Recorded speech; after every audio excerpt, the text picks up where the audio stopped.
সাংবাদিক সমাজ মাঠে নেমে এসেছে। এই পরিস্থিতিতে সাংবাদিকরা ঘরে বসে থাকতে পারে না। বন্ধুরা, আমার সাগররুনি হত্যার বিচার হয়নি। আমার প্রায় ৭০ জন সাংবাদিক এই আওয়ামী সরকারের সবাই শহীদ হয়েছে। একটি সাংবাদিক হত্যার বিচার হয়নি। বন্ধুরা, আমাদেরকে আজকে প্রতিপক্ষ হিসেবে দাঁড় করিয়েছে। আমাদের দেওয়ালে পিঠ থেকে গেছে। বন্ধুরা, আপনারা দেখেছেন আজকে সাধারণ সাংবাদিকরা গতকাল কাউরান বাজারে সমাবেশ করেছে।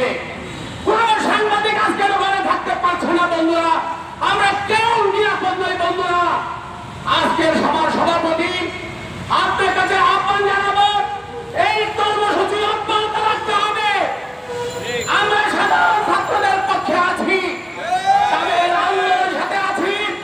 যৌক্তিক পরিণতির দিকে না যাওয়া পর্যন্ত আমরা মাঠে থাকবো এবং আমরা এই সরকারের পতন না হওয়া পর্যন্ত এই আন্দোলনকে অব্যাহত রাখবো। বন্ধুরা, আজকে সরকার চোখে সর্ষে ফুল দেখছে।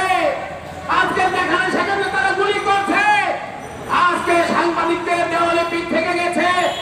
অতএব সেই সাংবাদিক নেতৃবৃন্দের কাছে আহ্বান জানাচ্ছি, আপনারা গুলি বিমান এবং আপনারা কঠোর শক্ত আন্দোলন করে তুলুন এবং অন্যান্য সাংবাদিক সংগঠনের কাছে আহ্বান জানাবো, আপনারা সকলে ঐক্যবদ্ধভাবে রাস্তায় নামুন এবং ছাত্রদের পাশে দাঁড়ান এবং এই সরকারের পতন না হওয়া পর্যন্ত আমরা মাঠে থাকবো। সেই প্রত্যয় ঘোষণা করে বক্তব্য শেষ করছি। আসসালামু আলাইকুম।